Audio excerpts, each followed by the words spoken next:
Hey there, my name is Heather Feather. I am the owner of Rare Bird Medicine, and today's topic is speaking your truth.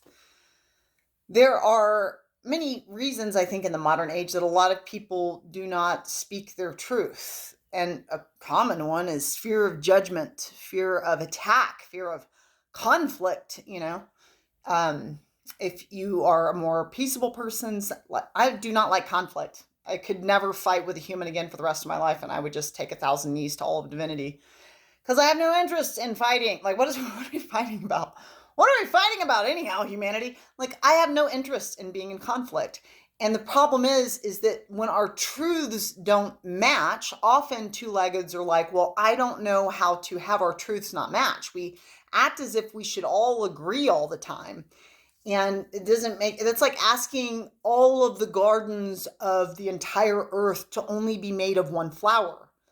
All of plant life expresses diversely. There's so many different types of plants, just green leafy plants alone, flowers alone, types of trees, blades of grass, types of clouds. Mother Nature expresses diversely. And there are so many types of humans, and so many types of thoughts a human can hold. So I don't need all of humanity to agree with me. They're not going to anyhow. I'm an HSP, which a highly sensitive person is about 20% of the population. I'm an INFJ, which is 2 to 3% of the population. I'm a 2911-2 master of intuition and a 22 master world builder.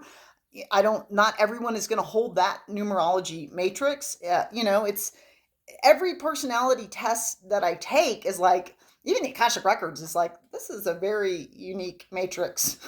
This is a very unique matrix of human. And I'm not special in that. I'm not talking about my specialness to appease my ego or to have your ego like me. I'm just saying that the way I see things is a little distinct sometimes. And because of that, my distinction would not be distinct without other people having a different opinion or having disagreeing. Or so I don't have any problem with someone disagreeing with me. And I'm more than happy in a friendship, in a romantic relationship, in a conversation with a new individual that I don't know, to agree to disagree. That's a very interesting perspective you've chosen. I definitely don't agree with that, but that's fun. Life is diverse. I expect life to express diversely. I expect thoughts to express diversely. As a matter of fact, they always have. There's never been a point when everyone on earth agreed on all the thoughts they hold. So I don't want to shatter my peace of mind and my peace in my heart around those that they don't understand me, they don't hear me. Like, I fill them with the light of my truth, and they take that through a darkened filter, and then they regurgitate some dark perception of what they heard me say. I've had that flush up in the field, and it's like, interesting, it's not what I said at all. But when we've had certain traumas, it can sometimes put darkened lenses on the way we perceive. And you can have somebody being very loving and very supporting of your self-esteem, and you cannot even hear it because you're such an inner bully to the self. So you don't even hear all the graces, you just hear the one little comment they had about your growth edge, right? Instead of all the loving things they said. So our filters can shift our ability to actually hear what's being said. And so that's okay.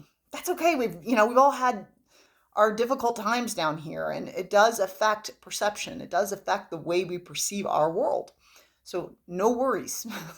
It's okay to not always hear everything perfectly correctly. But one thing we can do is speak up. I heard you say this. Is that what you meant? Is this I'm hearing you say this. I'm hearing you say. It's like, no, no, that's not at all what I meant. So that's a great way to keep conversation really clean. Another good question to ask is, what did you hear me say? If you're wanting to make sure that you're understood, what did you hear me say when I said that? I don't know. I didn't hear anything. I wasn't listening. I was totally thinking about, you know what I mean? We can be honest. We can be honest and truthful in our communication. Oh, no worries. Did you want to hear it, or you want me to repeat it? Where are we at?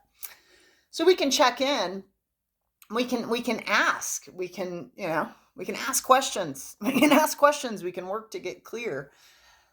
But speaking your truth is something that can feel scary. And I got to tell you, I have Scorpio Mercury. I am a Scorpio cusping sun. Even in the Vedic, I have lots of Cancer, Scorpio, Pisces. I got a lot of water elemental when I look at my Vedic chart or sidereal. And when I look at tropical or Western, I got a lot of water. And out of the zodiac, Scorpio loves to hide the most. And Heather, everybody knows, can certainly hide in her house. I love my house. I love being in my home. I love all the things that I have to study. One of the ways that I actually get out is I go to a cafe to do my work because there are so many things I can do in my home. Oh my God, I'm going to make pad thai from scratch, and I'm going to clean this kitchen and organize this closet. And so I actually forcibly leave my home, which helps me to get out there and be in the world and communicate with others and talk to others, which is not something that I actively want to do as a soul. And it may not seem like that because I make these videos. And I was summoned to make these videos by many deeply spiritual friends. They were like, you're supposed to get on video and you're supposed to start talking, you know? And so here I am talking and sharing my throat chakra, my truth, right? And my truth is that I believe diversity is the order of life. And my truth is that I believe if there's anyone in life that disagrees with your labels, with your matrix, and it's causing you pain, that maybe it's time to accept that there will always be fools at Earth School. There will always be the unevolved down here. And it's possible you're just super evolved on a topic. And we can't expect all of humanity to evolve at the exact same rate you evolve at. So maybe it's time to acknowledge your own evolution, your own soul growth work, and to be patient with humanity that is evolving at their own rate. Krishnamurti says it is no sign of health to be well adjusted to a profoundly sick society. And so we don't have to get out of peace and sell our grace and our temple of light peace in exchange for somebody that just isn't there yet. They haven't got, feel free to take billions of lifetimes. You take all the lifetimes you want to evolve.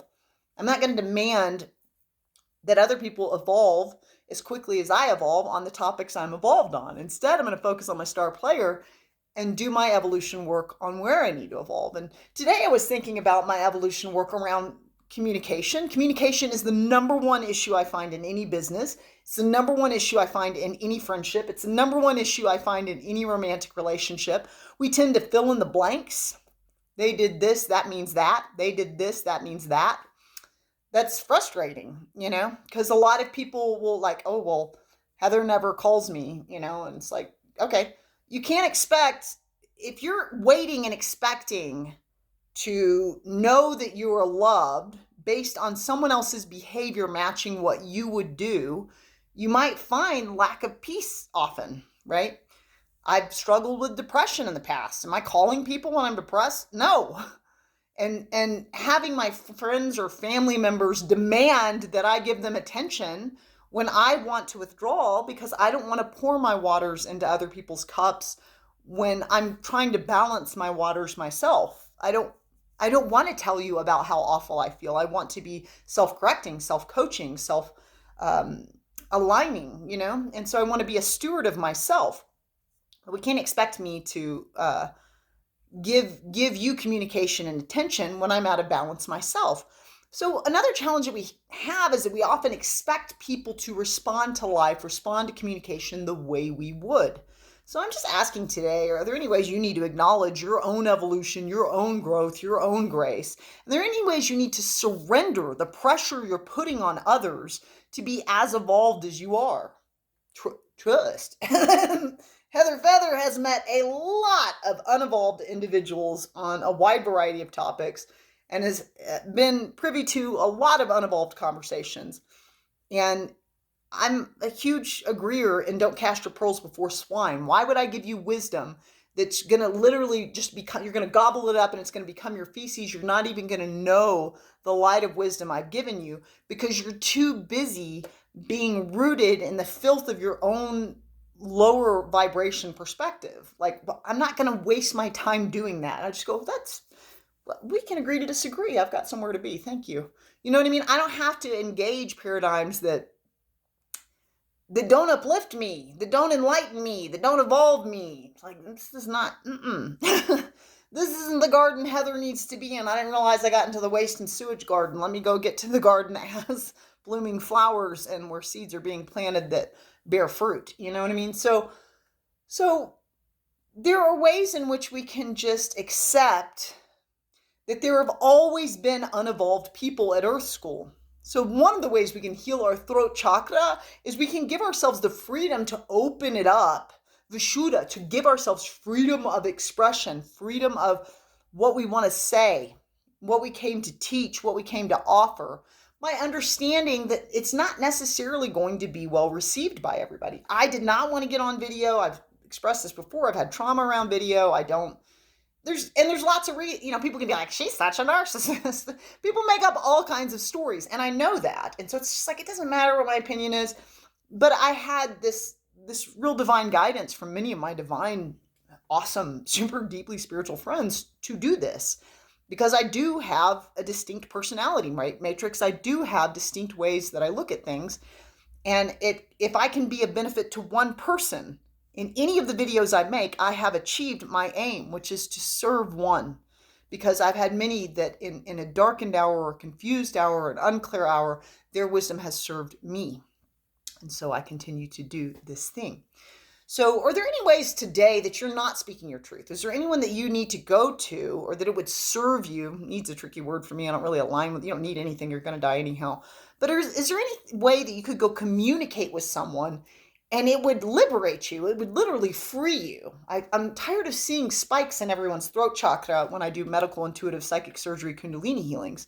So can we take the prison shackles off that we've placed on ourselves? Is there anything we can communicate today and say, I need to communicate something and I'm afraid I'm not good at communicating this, and I'm so scared all the time if I have to communicate something difficult that I'm going to hurt someone's feelings, and I don't ever want to do that. So then I just don't say anything. So I'm trying to say, just wondering if you can receive me patiently while I try to figure out how to say this, and maybe we can figure out this together so that I can liberate my speech. Is there any over talking that you're doing? Some humans are constantly chomping at the bit to get other people's attention, not realizing the precious commodity that they're sucking up while they take so much time telling their stories. So maybe it's time to quiet the self, to go within, to listen to the self more. Are you speaking your truth to yourself in addition to speaking it to others? Let's take a moment to focus on Vishuddha, the throat chakra. Begin by breathing in self-love. I love me and I love my expression. Exhale, forgiveness. I forgive myself for everything I've ever expressed that was misunderstood or not well received. Breathing in, I love me, I love my temple, I love all that I be. Exhaling, I forgive the world for everything that's ever been said to me. Breathing in one more time, I love me, I love my body, my heart, my mind, my spirit. And exhaling, I forgive and love all that is ever expressed to me. You have a freedom to be unevolved. I'm going to grant you that grace. Begin to notice a blue marble-sized ball of light in the center of your throat, Vishuddha, throat chakra, the place of expression, the place of sacred truth, the place of sacred awakening. Notice this blue light begin to grow and to glow with a breath, awakening and opening the throat chakra, opening your freedom of expression. If you have any ally spirits, you may summon them here now. And if there are any spikes or gray energy or blackened energy, if it feels static in this area, just allow that to go out with the exhale of the breath and allow your ally spirits to carry that back to the nothingness from whence it came. Farewell, farewell, farewell. You don't belong in my temple. And every inhale, I am free to be me. I am free to speak. I'm free to express. I'm free to create. I am free and I am blessed. And every exhale, releasing suppression of expression, annihilation of your distinct voice in this realm. On the next inhale, again, just giving yourself complete freedom to express your truth, whatever beautiful truth you may hold, trusting that it is perfect, whole, and complete for you and a grace to be shared. Exhaling now, just letting go of the idea that you will not be well received, allowing that being received energy to come into your life. If there's anything you've been holding that feels too weighty, simply gather that up in the breath, exhale it blessed away from you now. and open your eyes to the prize that is you. We have a lot of classes coming up this year. Next one, Celtic Shamanism, as well as Be a Witch. You can go to rarebirdmedicine.com and click on the classes link to see those. Amun.